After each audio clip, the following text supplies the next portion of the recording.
is against the world, the devil, and our sinful self. We are one, body, soul, and spirit, but you can't separate them. You can't take, them out of each other. But these are the three parts of us. And I broke down to the way that they're afflicted in terms of each of these three areas, using mostly the 7 deadly sins. The Bible is afflicted with gluttony, with the desire to have more and more and more. Food is just one of the ways that happens. With lust, the sexual pull that is more than just the attraction that God puts in us, but once again a desire to have, to take.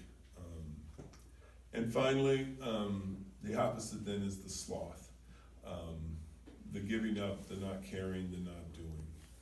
Sins of the body. Sins of the soul. Anger. Anger is one of my favorite emotions because it tells me something's wrong. It just doesn't tell me where it's wrong.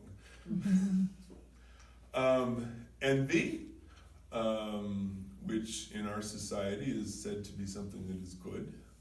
God would say that it is not, because it's not rejoicing with what other has and being content with what you have, but being wanting what you don't have. And then finally, this is what I have learned over the times: the soul is opposed when the soul is wounded, like the woman I told you about. Spirit. The primary and probably the deepest sin of all is the sin of pride, thinking I can do it, I alone, and once again we counter our culture's self-reliance. Greed. This is, in fact, the scriptures usually call greed as being the same as idolatry, to claim the place of God. And then finally, unbelief. Simply not believing that God is good, not trusting in God's goodness, not trusting in the nature and character